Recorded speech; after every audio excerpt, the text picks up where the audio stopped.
Good morning, good morning, good morning. Yes, it's Petrus Viviers with your daily beach walk and St Lucia Estuary update. Today we're going to discuss the opening of the Estuary Mouth and how the GEF 5 fiasco can be solved. 23 years. 23 years since inception in World Heritage Site as a UNESCO World Heritage Site. This world phenomenon, this eco kingdom, paradise, has been starving children of much needed protein.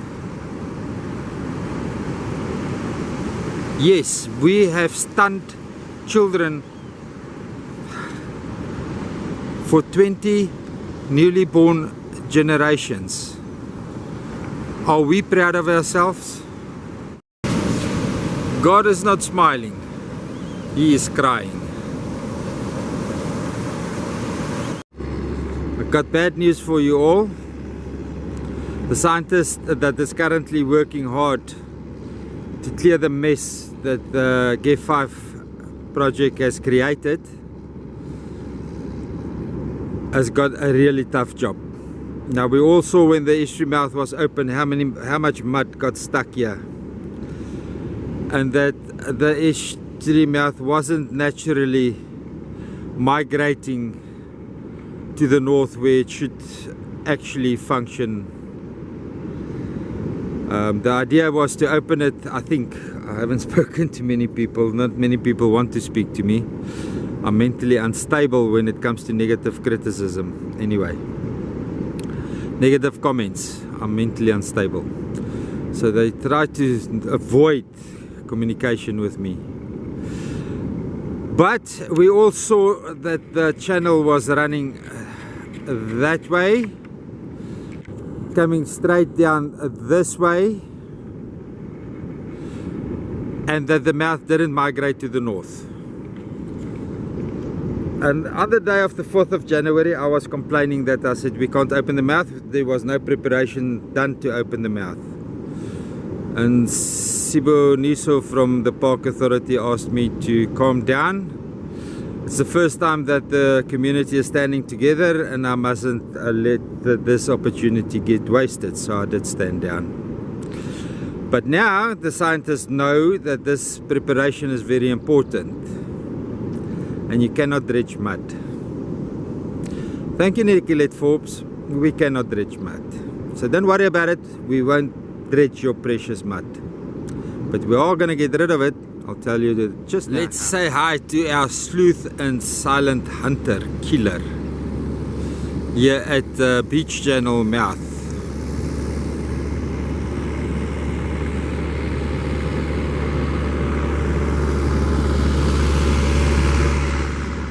Now, for those scientists that asked me on the public participation meetings what is aftergrowth, when I complained about the Casarinas that is not going to be controlled after it's been removed. Oh yes, let's just bring in the picture with Casarina. Casarina Trees has been used for the last 400 years on coastal areas to stabilize the sediment, to stabilize dune movement.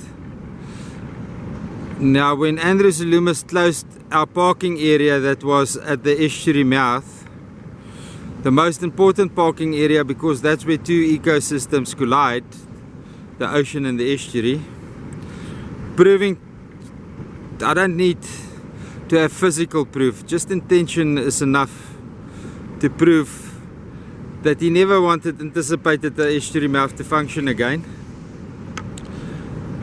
because the infrastructure that was right in front of us, where people, buses, tourists, everybody came to see the interaction between the ocean and the estuary, was destroyed. So there was no more interaction in the estuary anticipated. Now these Casarina trees has to be removed before they can start opening the Estuary Mouth. And there has to be a management plan to keep the aftergrowth at bay all the time. Now I still think if we open the estuary mouth here, we'll get rid of the mud in time.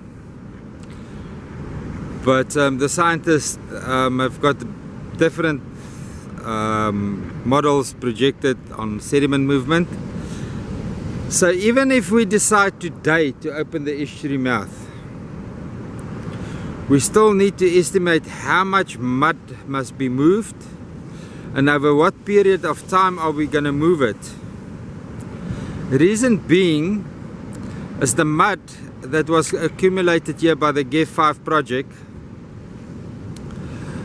cannot be dumped into the ocean all at once.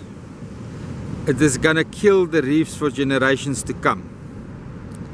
So this mud has to be loosened in such a way, scientifically calculated way, because we don't have any research on it,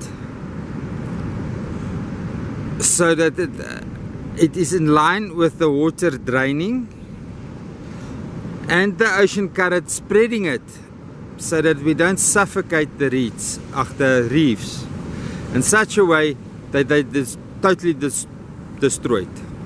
The scientists are now working on I guess so, I hope I hope the scientist is working on a plan to mitigate the speed, the intensity or the volume of the release of the mud into the ocean, so it doesn't create the same problem in the estuary on our fragile reefs. Now I've heard some logic thinking behind it, that if it's planned well and anticipated well, the negative impact on the marine reefs in the immediate vicinity of the area is going to be roughly about 3 years. Now, in the greater scheme of things, we can take that biodiversity loss for 3 years.